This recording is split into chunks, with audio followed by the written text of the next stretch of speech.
Hello, hello, hello, hello, hello, hello, hello, hello, hello, hello, hello, hello, hello, friends. Good morning. How are you all? I hope you are okay. You are okay in your home. So today we are discussing about the topic that is the from standard 12 chapter 3 3.5 drift of electrons and the origin of resistivity. तो यहाँ पर हम लोग resistivity का जो जन्म है वो कहाँ से हुआ और जो भी इलेक्ट्रॉन है वो कैसे अपनी वेलोसिटी को कवर करता है, कैसे मोशन में रहता है inside the conductors. Clear? Okay. So if first of all I want to discuss that in conductor, whenever there is no electric field in there, what happens inside the conductor? So we know that electron moves randomly inside here.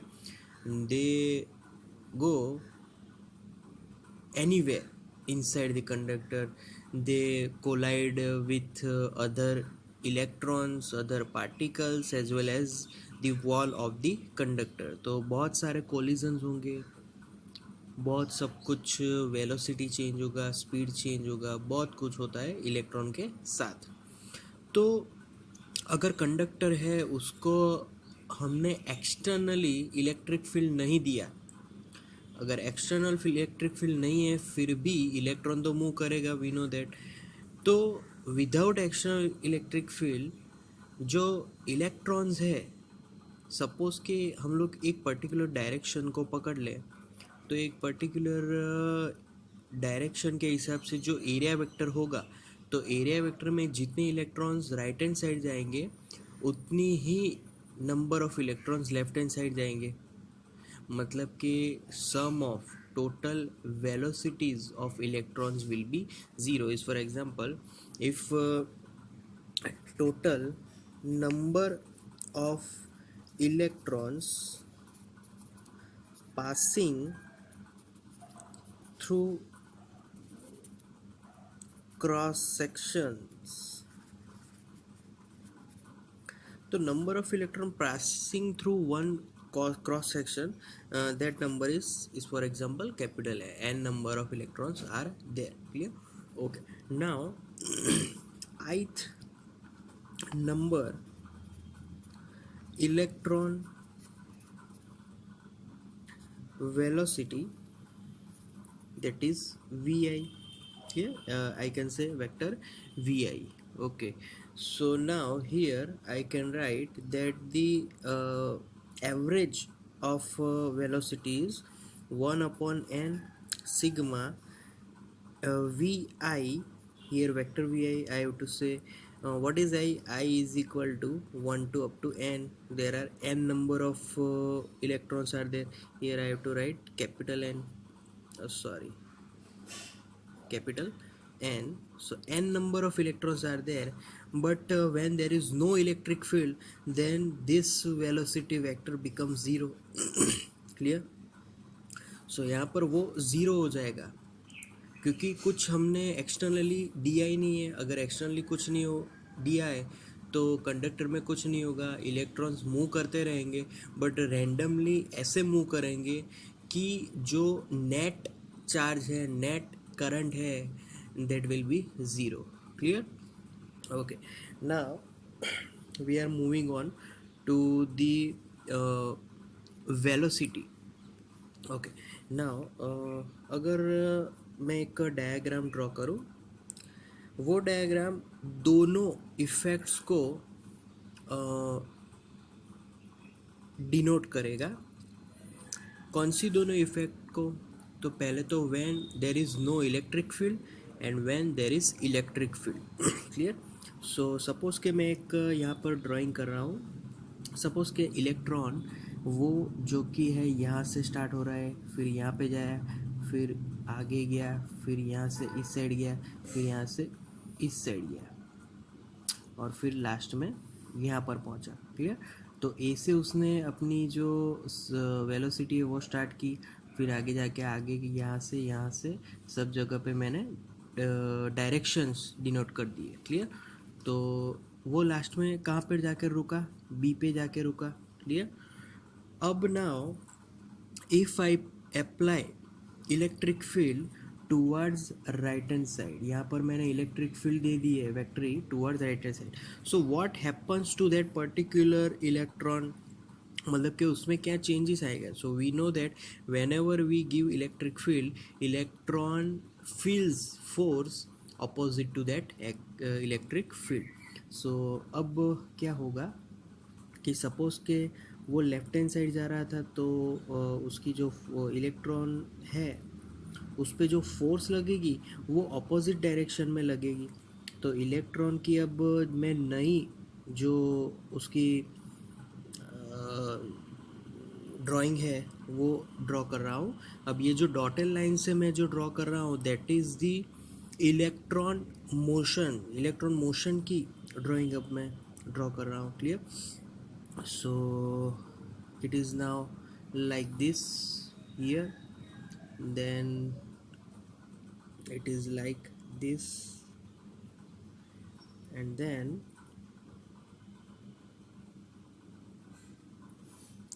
वो B dash पे आके रुक जाएगा. मतलब कि comparatively उस पर force लगा रहेगा towards left hand side opposite. It is exactly opposite direction of the electric field.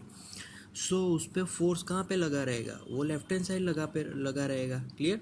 तो उसकी जो मोशन है वो भी वैसी हो जाएगी. आप लोग देख सकते हो इलेक्ट्रॉन उसने फोर्स फील किया बट उसकी पूरा पाथ चेंज नहीं हुआ, पाथ वही रहा जहाँ पे वो जाने वाला था, वही ऐसा ही पाथ उसने फिर से फॉर्म किया. बट वो थोड़ा डिस्प्लेसमेंट उसको मिल गया due to external electric field. Clear. तो यहाँ पे वो थोड़ा डिस्प्लेस्ड हुआ. Clear. Okay. So now according to the first formula of equation of motion, now first formula equation of motion की याद करो कौन सी फॉर्मूला थी. फर्स्ट इक्वेशन ऑफ मोशन जल्दी से याद कीजिए, 11th में आ चुका है. सो याद थोड़ा जोर लगाइए. इक्वेशन ऑफ मोशन था vector v is equal to vector V O plus vector A T. Actually उसको विदाउट वेक्टर फॉर्म में बोला गया था, and that is v is equal to V zero plus A T. Clear. Okay. अब यहाँ पर बहुत सारे इलेक्ट्रॉन्स की बात हो रही है, तो इस फॉर्मूला में थोड़े से चेंजेस लाएंगे. So formula starts from V I, vector V I, क्योंकि I number of electrons are there in the our conductor. Okay. So now V I is velocity, final velocity, we can say it final velocity. Okay. So vector vi, we can say this initial velocity as vo. Yeah. Plus vector a into t. A is called acceleration of our electron. Clear. Okay. Now according to this drawing, and we know it also that whenever electric field, there is a force exerted on that charge due to that external electric field. Okay. So for that I have to find first acceleration of that particular charge. So force formula we know it, F is equal to ma. Clear. Up now we know that force on that electron, that is another formula, F is equal to QE, but here my charge is electron itself, so minus E into E. Comparing these two, so by comparing we get minus EE is equal to ma. Subject A, so what we get that A is equal to minus EE upon m. So this is the acceleration formula for that electron here. So we can put it in here. So my equation now becomes vector vi is equal to vector vi minus ee upon m into t. So here I have to classify all the symbols. So first of all, what is vector vi? so it is final average velocities of I numbers of electrons. Clear? Okay. Now what is vector vi? Yes, small vector vi. So it is initial average. Yes, we here find average of that velocities. Average velocities of I numbers of electrons. यहाँ पर मैं लिख सकता हूँ before external वेक्टरी, before we apply external electric field. Clear? उसके पहले E we know it, electron charge simple, E is electric field, m is mass of that charge, and t is time. Okay. Okay, now we are moving on to, we know that this initial average velocity, earlier we discussed that will be equal to zero. ये तो zero था. क्यों? क्योंकि electric field नहीं था, तो सारे electrons इधर उधर जा रहे थे और सबको अगर एल्जेब्रिक सम करेंगे तो that will be zero. Clear? तो ज़ीरो हो गया, तो ये तो ज़ीरो हो गया. So now our term becomes vector V I is equal to 0 minus E upon m into t. Okay, now if I write this equation in the vector form, I must vector the electric field. Clear? So now my equations V I, इसको simple form में अगर लिखेंगे as a scalar form, so minus E upon M into T. Clear? So this is my velocity formula, final velocity formula at t is equal to t time. So I have to write final velocity formula at t equal to t time. Yes. Clear? Okay, now we are moving on to one conductor. अब जो electron है उसकी बात करेंगे, उसके drift velocity की बात करेंगे कि भाई ड्रिफ्ट वेलोसिटी को कैसे फाइंड करें. Clear? So if my electric field, I exert that electric field in the x direction. So similarly यहाँ पर इस कंडक्टर पे मैंने इलेक्ट्रिक फील्ड अप्लाई कर दिया है, तो what happens to this conductor? तो यहाँ से इलेक्ट्रॉन कहाँ पे जाने वाले हैं? वो जाएंगे लेफ्ट हैंड साइड. ये तो लेफ्ट हैंड साइड जाएंगे electron, electric field right hand side है. तो फिर इलेक्ट्रॉन कितना डिस्टेंस मूव करेगा left hand side? So if electron velocity is I say it vd, and time taken to electron to go from here to here, right hand side surface to left hand side surface, then that distance covered by electron, that is x is equal to vd into t. Clear? So this distance is covered by electrons. Okay, so one electron covers total distance from right surface to left surface is equal to x is equal to vd into t. Clear? Okay, but if there are n numbers of electrons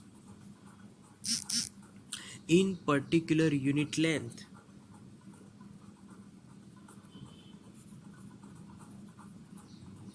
then total electrons is equal to, तो unit length में अगर n number of electrons हैं तो total electrons को कैसे find करेंगे?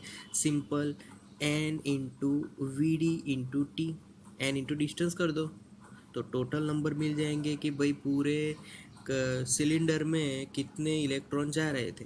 Clear? Okay. So NVDT. Now we are talking about if area of cross sections is A, then